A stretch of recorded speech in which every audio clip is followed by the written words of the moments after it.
Hi, this is Catherine, and this is Taking Tea with Catherine. I'm drinking a stress support tea today because I have an unboxing of a book haul from Book Outlet, so I'm a little too excited, and I needed something to calm me down.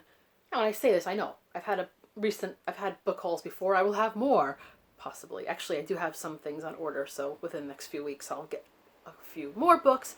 But this is the bulk one. There was a sale. Whatever, I'm not making excuses. I was about to go into a whole thing about why I should because of this and this, and I'm like, no, let's just get on with the unboxing. I opened the box already because I don't think you guys want to see my face when I'm opening a box, tearing it with my bare hands. And I took out the stuffing, so let's begin. And the first one we see here is a Penguin Classic, which you can't go wrong usually. And we have Jerome K. Jerome. My last name is a first name, so Jerome K. Jerome. 3 Men in a Boat and 3 Men on the Bummel. So I think it is what it is. I think it's a late Victorian book.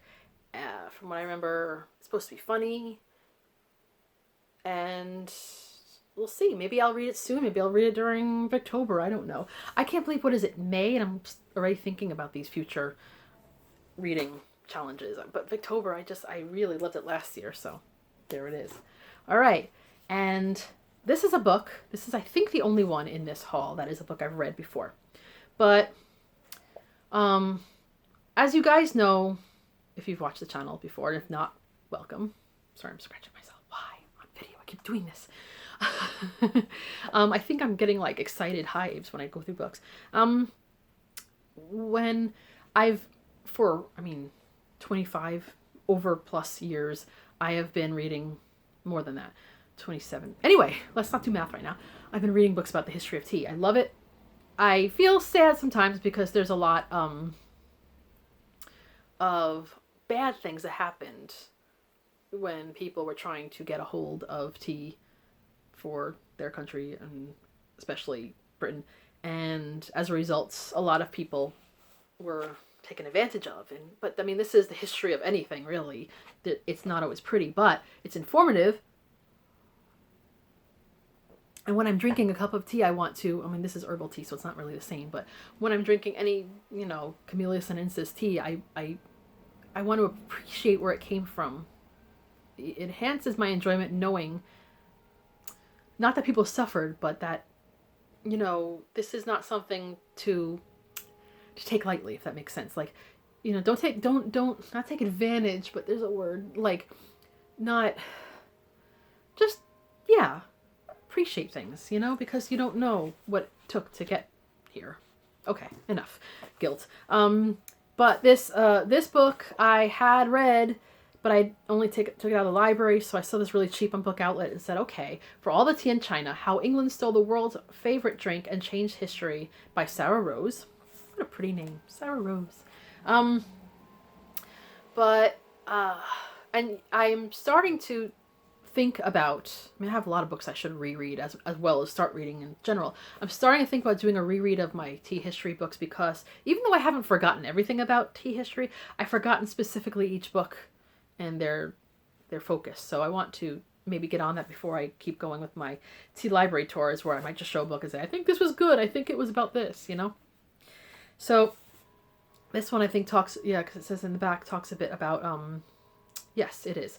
The story of Fortune, Robert Fortune's mission of corporate espionage, and a struggle against pirates, suspicious locals, the elements, and his own untrusty companions, all for the sake of a humble belief that would change the world forever. This guy, he was, I think, Scottish, he was sent to, he's a botanist, and he was sent to China. China, sold tea to people around the world, and, made some money off of it, but they wouldn't share their method of growth, anything about how to grow tea, how to make tea, the plant, whatever. I don't even think they would let them have cuttings of the plant. I'm not sure. So Britain wanted to have this knowledge, and later on they would go on to, grow tea gardens in like India, etc., and the whole colonial thing, for better or worse. But they sent this man to basically spy and find out, how to grow tea, how to do, and to get the cuttings. I think he said. Anyway, it's been years since I read this book, but I don't think it's been a super long time but anyway, you're trying to remember exactly. It's been within a decade, but I think that if I remember correctly, I think he was kind of tall, and I mean, tall Scottish man. If that is correct, how did he disguise himself to pass off as Chinese? I don't know. So I would like to read that adventure again.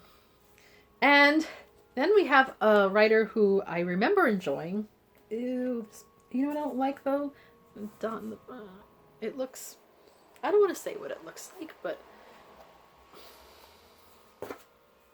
I just noticed it because I was looking at this other one. I'm like, if you're gonna put a dot, just do a discreet little one, like this one. Drum K drum, tiny dot. Anyway, enough of my ranting. These were good prices. So I read a number of her books, and the titles are escaping me right now because my brain. But it was at a time I was reading a lot of these writers that were mainly mid 20th century, give or take, and I call them mostly cozy, but they could be sometimes tumultuous. The Muriel Spark,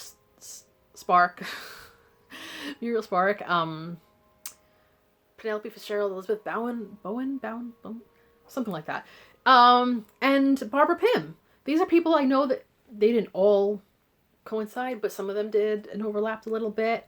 But I want to remember them specifically, individually, a little more.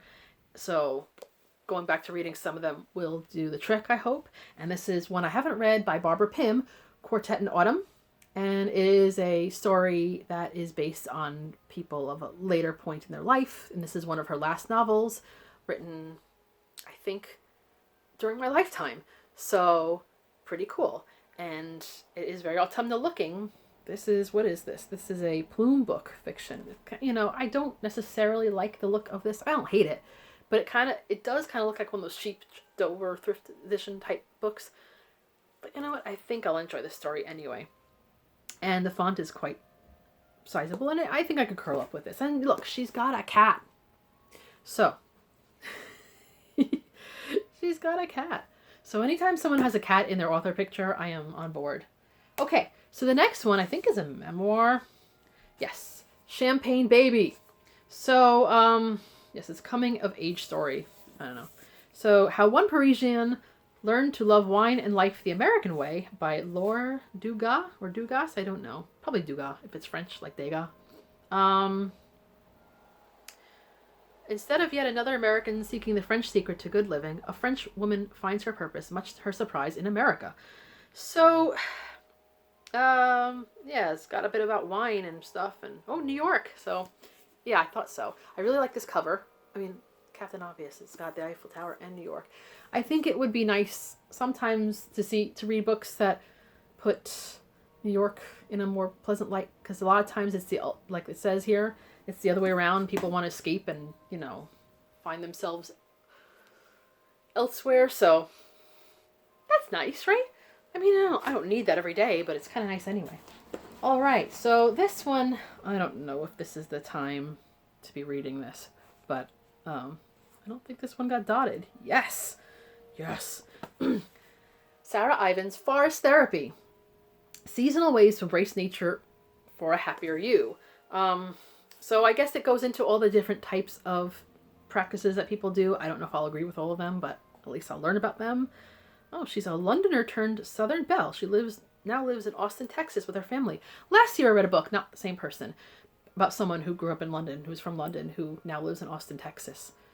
I wonder, there is a restaurant, like a Britishy restaurant in Austin that I went to. I wasn't entranced by it, but it's nice that they have that. But I wonder if that's a coincidence, or does Austin attract people from the UK? Or it's a coincidence, probably. I liked Austin a lot. All right, enough about that. So it says here, who hasn't felt better after a walk in the woods, a picnic in the park, or a swim in the sea? I can't swim. I can't swim well anyway. But I like a nice walk. I like picnics. From the Japanese practice of Shirin-yoku, forest bathing, to the Scandinavian philosophy of, open air life. Don't ask me to pronounce this. Not yet. People everywhere are rediscovering that spending time in nature offers more benefits than we ever thought possible. Okay. In forest therapy, you'll see how the natural world can help us to be calmer, happier, and more energized. And it can even give our immune systems a boost. Okay, on and on. I'm not going to keep reading the back. Or am I? Actually, I really like this picture. And this kind of fits in a little bit with the springathon, but too late.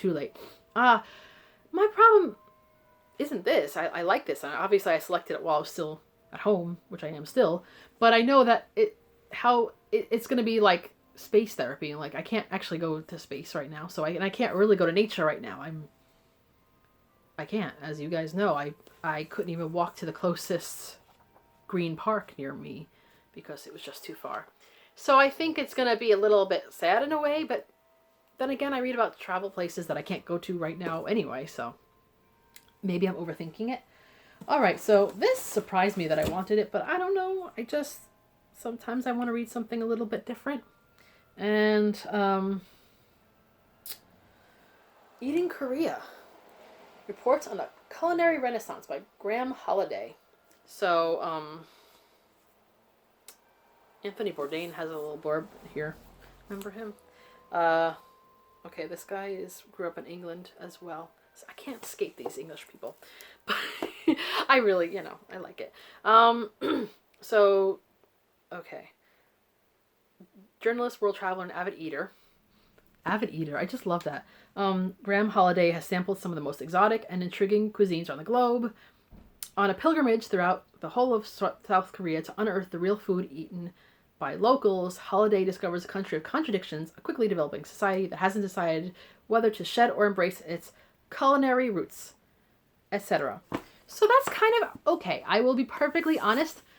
I am a little limited in my enjoyment of Korean food because of the heat that is behind a lot of it. I mean, and also there's a lot of like types of foods that I don't like because I'm kind of picky.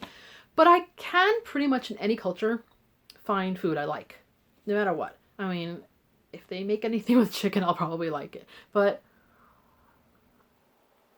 I know that, well, I guess I wasn't hungry that day. I went out with some friends a few months ago and one of them was really into Korean food. So we went to a place in Koreatown in Midtown Manhattan, which I guess we should have just gone to Flushing, Queens, because that is a little more where it's at. But anyway, long story short, I ordered dumplings, which is basically like Chinese food more than anything. And they got all kinds of experimental things that I may have tried one thing and I felt kind of bad. So I don't know. I can't really speak to experience when it comes to Korean food. But I am interested in reading about it, and I like to sometimes get out of my comfort zone, even if I'm not actually eating something, at least reading about it, and it may open my interest up a little more. I still can't eat anything too hot. I can't. This is why I say I love Indian food, but I'm also limited there. But at least I can read about things. And I don't feel like I'm missing out if I'm reading about it, because even if I get a little bit of a craving for something, I'm not like heartily in love with this specific kind of food, so it's not like, oh, I miss this. So that might be good too sometimes, to be a little bit removed from it. Maybe. I don't know. Again, reading outside my normal thing. And, okay, so this is kind of a little more inside my normal reading. Queen Victoria's Mysterious Daughter by Lucinda Hawksley, a biography of Princess Louise. She looks very thrilled to be alive, doesn't she? They top dotted this one. It's not that bad, but I kind of prefer the bottom dot. I just do. Calm down. So the secrets of Queen Victoria's sixth child, Princess Louise, may be destined to remain hidden forever. This is why I picked it. We know that Louise was a sculptor and friend to the Pre-Raphaelites, but her personal life remains shrouded in mystery. The rumors of her colorful love life persist even today, with hints that she may have given birth to an illegitimate royal child. When Lucinda Hawksley started to investigate, often thwarted by inexplicable secrecy. Oh, inexplicable. She discovered a fascinating woman, modern before her time, whose story has been shielded for years from public view. So, so this Lucinda Hawksley, I'm not sure if I've read anything by her, but maybe I have, because it says she's written biographies of the Pre-Raphaelite muse Lizzie Sadal, and I know I read something. That's been a while. Siddell, can't pronounce anything. I can pronounce Charles Dickens, and Katie, one of Dickens' children. She is, oh, look at this. She is the great-great-great-granddaughter of Charles and Catherine Dickens and is a patron of the Charles Dickens Museum in London. Oh, yeah. I love that. There's an actor, I forgot his name, who's also descended from Charles Dickens. But yeah, his descendants tend to get around a little bit, you know? And also kind of stay close to home at the same time, if that makes sense. Like, what's her name? Who played Caroline Bingley on the 1995 Pride and Prejudice? I think she's supposed to be somewhat related to Jane Austen, you know? I love that sort of thing. Anyway, okay. So last but not least, except for in size, because it is quite small, but this is just, I mean, this screams me, and it kind of matches with what I'm wearing. This is just, okay, take a moment and say, what would Catherine get? Think of all the books that I would get. Open your eyes. Favorite Poems of London, edited by Jane McMorland Hunter. I'm sorry, not sorry. This is great anthology of London poems. OMG. And it's got all kinds of wonderful pictures in here. Shall I show you? This is not social distancing. Kew Gardens, which I absolutely loved when I went there 3 years ago almost. Heavens to Betsy. And poems about it. Poems about London places. Obviously. Trees, that's what I'm saying. Trees, that's the word. The Thames. Oh. Okay, I gotta stop. On a Bus to Primrose Hill, which I think is gorgeous. Great views, etc. So, I mean, fog. London Snow. It exists.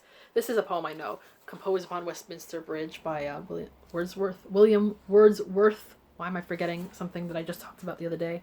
The South Bank, which, I really want to walk in the South Bank again. I will. Right? And if not, I will. Gotta get that box off this lounge over here. So that is the haul. That is, I mean, it's not a mammoth haul, but it's a pretty sizable one. I don't know when I'm going to get to any of these books. I am absolutely mental. But I'm still looking forward to reading them. So I hope you've enjoyed. And let me know if you've read any of these books. No spoilers, please. But recommendations or any caveats or whatever.